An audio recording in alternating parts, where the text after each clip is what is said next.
WhatsApp guys, आज की video काफी इंटरेस्टिंग होने वाली है और इसमें यह भी पता लगा कि काफी लोग यूसीसी जो आया है यूनिफॉर्म सिविल कोड उसके अगेंस्ट क्यों हो रहे हैं। तो गौरव भाई की वीडियो है उनके चैनल गौरव ठाकुर से और वीडियो का टाइटल है big update uniform civil code propose to be launched in India, why are people against it. तो लेट्स सी द वीडियो। अपना पॉइंट ऑफ व्यू जरूर व्यक्त करना कि आप इसके फेवर में हैं या नहीं। मेरे हिसाब से एक देश एक कानून होना चाहिए और बाकी मोदी जी ने भी अभी जो एड्रेस किया था अपने नेशन को बहुत गजब किया था। 1 2 3 लेट्स गो। हेलो फ्रेंड्स, मैं हूं गौरव ठाकुर और बीजेपी गवर्नमेंट जब पावर में आई थी तब उन्होंने 3 मेन मगर कंट्रोवर्शियल इश्यूज उठाए थे और ये दावा किया था कि वो इन्हें हर हाल में पूरा करेंगे। पहला इशू था एब्रोगेशन ऑफ आर्टिकल 370, दूसरा था राम मंदिर इशू और finally third uniform civil code UCC. लेकिन अब ऐसा लग रहा है कि मानो फाइनली ये गवर्नमेंट अपने आखिरी वादे यूसीसी को काफी सीरियसली ले रही है, क्योंकि अभी रिसेंटली 14 तारीख को एक खबर आई है कि उन्होंने स्पेशली यूसीसी के लिए एक लॉ कमीशन एस्टैब्लिश की है जो अगले 30 दिनों के अंदर अंदर आम जनता से इस पर राय मांगने वाले हैं। बट यहीं पर आता है असली प्रॉब्लम, लोग क्या राय देंगे? क्योंकि आज देखो इस पूरे टॉपिक को ना एक रिलीजियस एंगल देकर कई कम्युनिटीज का अलग अलग ओपिनियन फॉर्म हो चुका है। एक तरफ वो लोग हैं जो इसे खुलकर सपोर्ट कर रहे हैं, लेकिन मीडिया हमें यह बताती है कि ये मोस्टली हिंदूज हैं। दूसरी तरफ इसके विरोध में हमें यह बताया जा रहा है कि मोस्टली माइनॉरिटी ग्रुप्स है जिनका यह मानना है कि इससे इंडिया की यूनिटी इन डाइवर्सिटी का मेन एसेंस ही खत्म हो जाएगा। और फाइनली आते हैं तीसरे कैटेगरी के लोग जो माइनॉरिटी में होने के बावजूद भी इसे सपोर्ट कर रहे हैं। वेल, जब भारतीय मुस्लिम महिला आंदोलन बीएमएमए ने करीब 10 राज्यों में मुस्लिम औरतों का सर्वे किया तो ये पता चला कि उनमें से 90% औरतें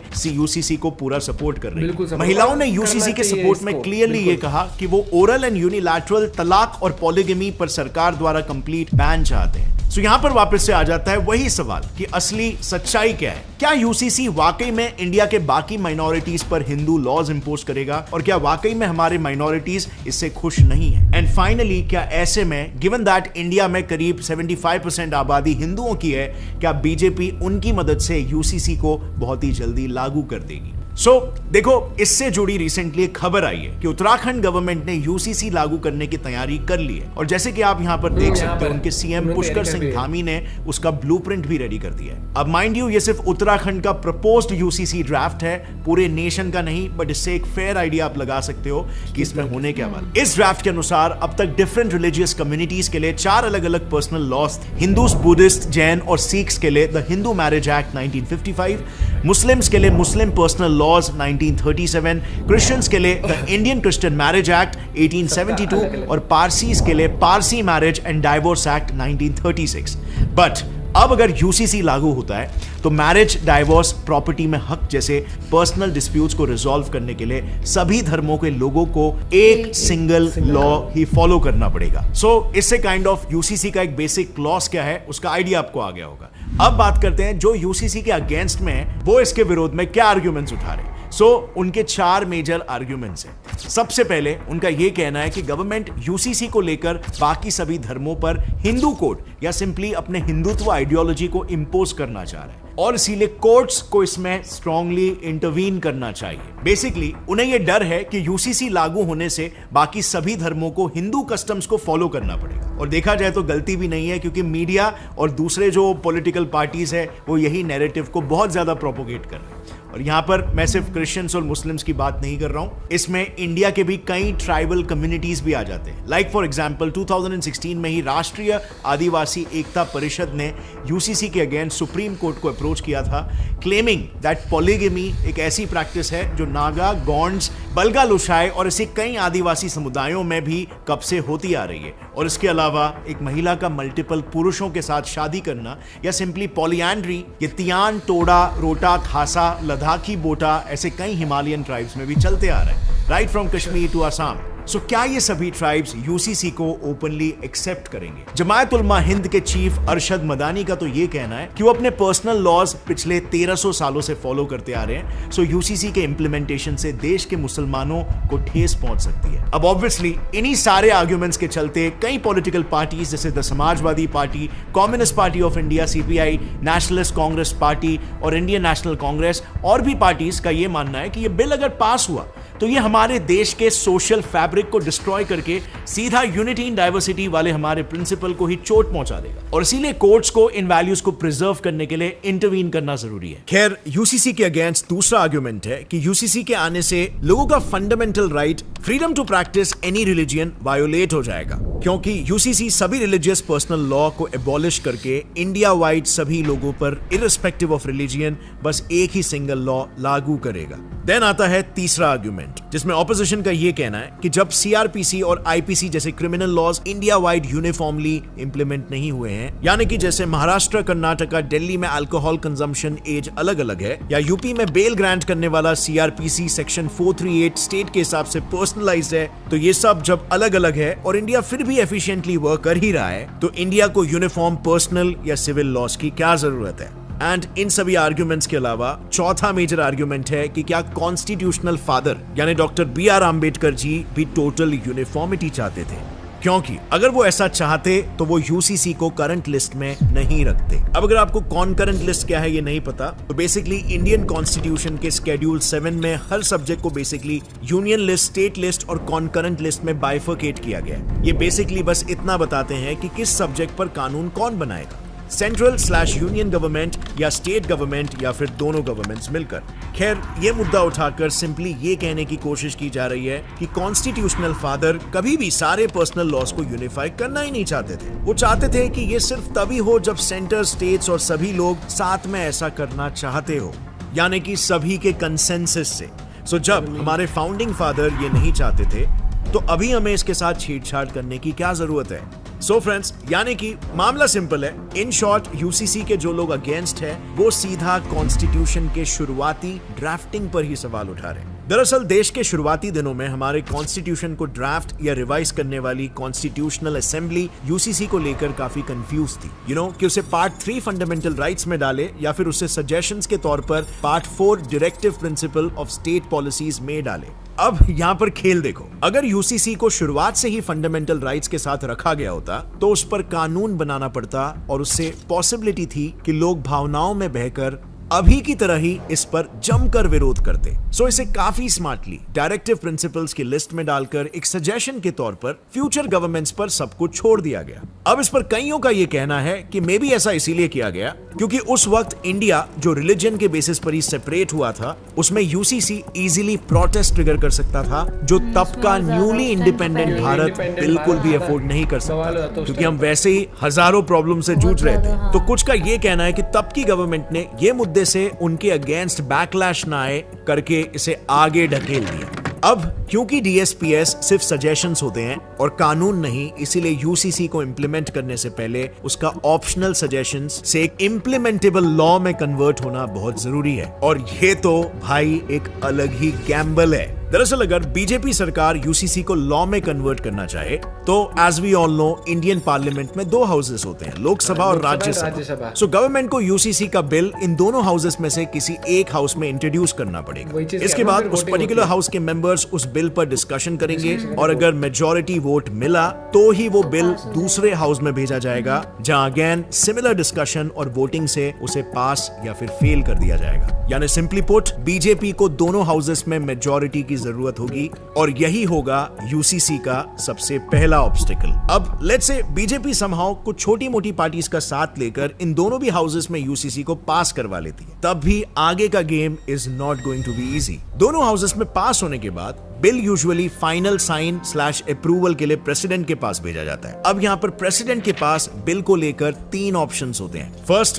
एब्सोल्यूट वीटो, मतलब सीधे बिल को रिजेक्ट कर देना। सेकंड, सस्पेंसिव वीटो, यानी कि बिल में चेंजेस बताकर वापस से पार्लियामेंट में भेज देना। और थर्ड, पॉकेट वीटो। ये प्रेसिडेंट का सबसे पावरफुल वीटो होता है, जिसमें as the word says bill को रिजेक्ट या वापस दिए बिना इनडेफिनेट टाइम के लिए उसे लटका दिया जाएगा। यानी कि ना ही अप्रूव और ना ही रिजेक्ट, जो है यूसीसी का सेकंड मेजर ऑब्स्टिकल। अब लेट्स से हाइपोथेटिकली ये वाला राउंड भी बीजेपी समहाउ क्लियर कर लेती है, तब फिर आता है तीसरा और सबसे क्रूशियल ऑब्स्टिकल, यानी जुडिशरी। अब जुडिशरी के बारे में आप ऑलरेडी जानते हो कि व्हाटएवर बी द केस, हमारे देश के कोर्ट्स में लोगों के फंडामेंटल राइट्स किसी भी पर्सनल लॉ से हमेशा ऊपर माने जाते हैं। So UCC being a personal law, अगर लेट्स से किसी के rights to practice to religion के बीच आता है तो चांसेस है कि हमारे कोर्ट्स उसके अगेंस्ट में फैसला सुनाएंगे। बट एक सेकेंड, एक क्वेश्चन यहाँ पे आता है, व्हाट इफ एक फंडामेंटल राइट दूसरे फंडामेंटल राइट के आड़े आ रहा हो, तब फिर कोर्ट्स क्या फैसला सुनाएंगे? वेल,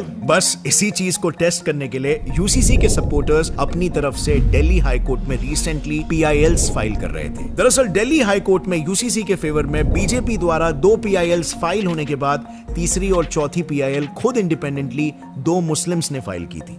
एक खुद इंडिया के पहले एजुकेशन मिनिस्टर मौलाना आजाद के ग्रैंड नेफ्यू और मौलाना आजाद नेशनल उर्दू यूनिवर्सिटी के चांसलर फिरोज बख्त अहमद जी ने, और दूसरी एक independent female social activist Amber Zaidi ने। इन यूसीसी सपोर्टर्स का कहना है कि भले ही आजादी के बाद 1956 में हिंदू पर्सनल लॉज मॉडर्नाइज कर दिया गया, लेकिन मुस्लिम पर्सनल लॉज के डिफेक्ट्स को रिमूव करने की कोशिश नहीं की गई, यानी कि उसमें मॉडर्नाइजेशन या रेफॉर्मेशन नहीं लाया गया, और इसीलिए मुस्लिम पर्सनल लॉज के अंडर पॉलीगमी, निकाह हलाला और चाइल्ड मैरिजेस जैसी एंटी वुमेन प्रैक्टिसेस आज भी वैलिड है। अब चाइल्ड मैरिज के बारे में तो आप ऑलरेडी जानते हो। जिन्हें पॉलीगमी और निकाह हलाला के बारे में नहीं पता, उन्हें मैं बता दूं, पॉलीगमी में बेसिकली एक मुस्लिम मर्द मल्टीपल औरतों से शादी कर सकता है, और निकाह हलाला के अनुसार अगर उसने अपनी किसी बीवी को तलाक देकर वापस से अपनाना चाहा तो उसकी उस एक्स वाइफ को किसी दूसरे पराये मर्द से शादी करनी पड़ेगी, और फिर उससे तलाक लेकर अपने पुराने / ओरिजिनल पति से शादी करनी पड़ेगी। और यही वजह है कि एक बड़ी जर्नलिस्ट अमाना बेगम अंसारी ने मुस्लिम पर्सनल लॉज को स्पेसिफिकली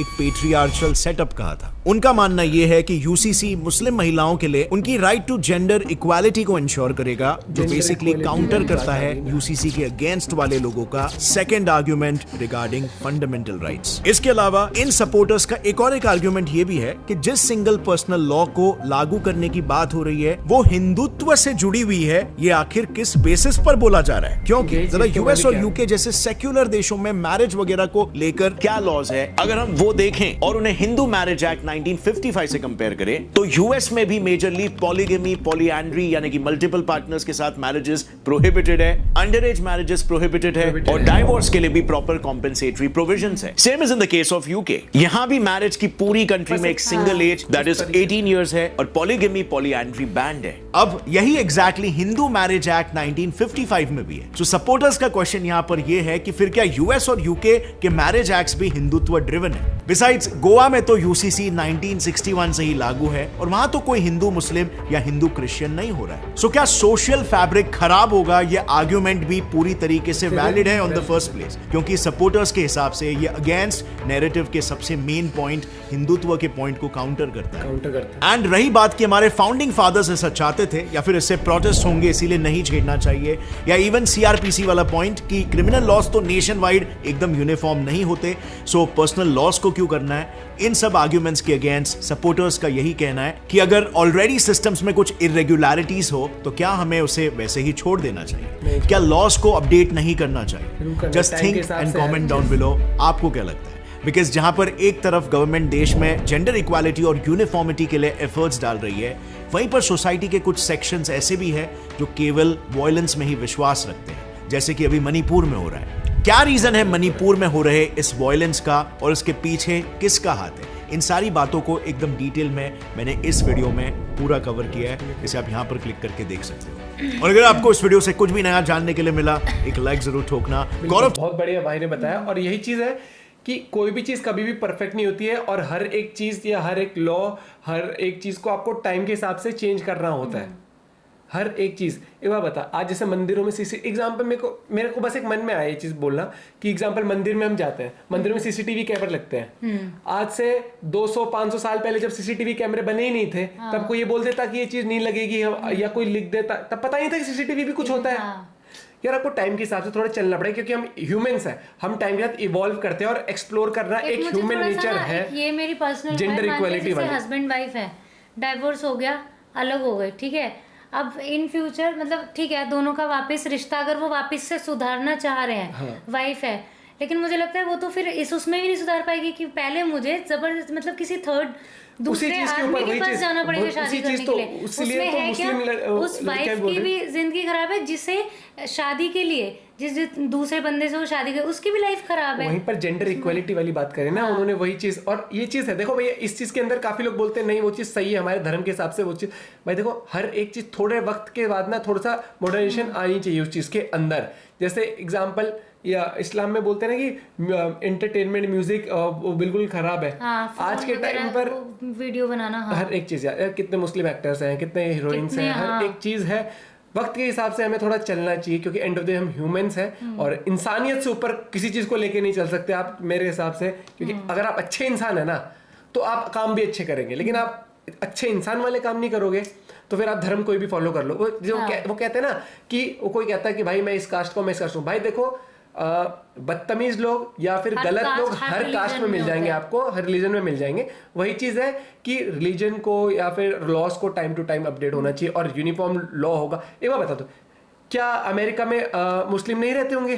क्या यूके में नहीं रहते होंगे? वो भी तो इसी तरीके से एक यूनिफॉर्म लॉ है ना वहां पर भी, उसी के जहाँ भी वही चीज तो नहीं। एक चीज यही बताओ, अगर कोई मुस्लिम अमेरिका में रह रहा है ना, या फिर कोई सिख या क्रिश्चियन अमेरिका में रह रहा है, कोई हिंदू अमेरिका में रह रहा है या यूके में रह रहा है, हिंदू अमेरिका यूके में रह रहा है, तो वहां के फॉलो करेगा ना, और वहां पर भी कोई इशू नहीं आ रहा इस चीज को लेकर, क्योंकि वहां पर पता है कि हाँ भैया हम अपने रीति रिवाज के तरीके शादी ये सब कर लेते हैं। लेकिन अगर डाइवोर्स होता है, कुछ होता है, वो हो जाती है ना जब इन्वॉल्वमेंट नहीं। लेकिन ये जो है ना ये टॉपिक इसके और जो लॉ है इसके ऊपर दिलचस्प रहेगा लोगों का पॉइंट ऑफ व्यू। देखो अब दो टाइप के लोग होते हैं, हमने अपना पॉइंट ऑफ व्यू रखा, आगे वाले रख रहे हैं, और फिर एक वो लोग आते हैं जो लॉ सुन के या हमारा पॉइंट ऑफ व्यू सुन के ना हमें गाली बकने लग जाएंगे। अगर हमारा कोई पॉइंट ऑफ व्यू है तो आपका क्या पॉइंट ऑफ व्यू वो आप बताएं। वही चीज है, कुछ लोग फेवर में हो, कुछ यही डेमोक्रेसी है, आपको अपना पॉइंट रखना होता है। और लेकिन वो जो पॉइंट ऑफ व्यू आपका है उसको आप जस्टिफाई किस तरीके से कर रहे हो। बस अगर ये कह देना कि पहले से चलता आ रहा है वो नहीं होता। हाँ। आप ये देखो कि क्या ह्यूमनली वो सही है, क्या वो उसके लिए राइट है या उसके लिए रॉन्ग है। वही चीज है ना। अब कोई कहते कि पुराने वक्त में राजा कहता था कि सर कलम कर देंगे, इसका वो कर देंगे। पुराने वक्त में ना, वो पुराने के नहीं, मैं ज्यादा पुराने नहीं कह रही, जो बारात जाती है ठीक है, वो 2-2 3-3 दिन रुकती थी। हाँ। लड़की यहाँ पे, अब तो क्या है, गए सुबह विदाई होगी। पुराने जमाने में ना 3-3 दिन रुकती थी। पुराने जमाने में 1000 500 लोगों की बारात जाती है। अब धीरे धीरे 150 हो गए, और आगे आगे ये भी अब देखा, लोग बहुत ही प्राइवेट फंक्शन करने लगे हैं कि बस 5-6 इधर के बुलाए। पता है क्या, तो टाइम के हिसाब से, और टाइम के हिसाब से एक और चीज ये कि मान लो हम जब आज से 500 साल पीछे जाता है, 1000 साल पीछे, नहीं पता था कैमरा नाम की चीज भी होगी, फोन नाम की चीज भी होगी, नेटफ्लिक्स भी होगा। अगर पता होता है ऐसा भी होगा तो लोग तो पहले लिख देते नेटफ्लिक्स देखना हमारे धर्म में अलाउड नहीं है या इस धर्म में अलाउड नहीं। भाई ह्यूमन है, हम एक्सप्लोर करते हैं चीजें। तो अगर हम पहले ही हमें प्रेडिक्ट कर लेंगे तो हम कानून बना दें उसके खिलाफ, तो फिर नहीं हो पाएगा ना हर एक चीज। इंसान पहले तो लोग पत्ते भी लपेटते थे, फिर धीरे धीरे कपड़े पर आए, हर एक चीज करी। क्योंकि एंड ऑफ द डे आप समझो, जब नोमैडिक लाइफ थी, नंगे घूमते थे लोग यार। टाइम के हिसाब से बता दे, किसी ऐसे नहीं है ना कि नहीं उस टाइम घूमते थे, और आज के टाइम में अगर कोई ऐसा दिखता है तो आप लोग उसे क्रिटिसाइज करते हो। नंगा झूठ, अगर कपड़े भी छोटे होते हैं करते हैं। हाँ। और ये देखो, जब लोगों के पास कपड़े नहीं थे, अब जिसका जैसा दिमाग था वो वैसे डिजाइन करता गया। कोई फुल लेंथ बनाता गया, कोई सिर्फ नीचे के लिए बनाता है, कोई ऊपर के लिए बनाता है।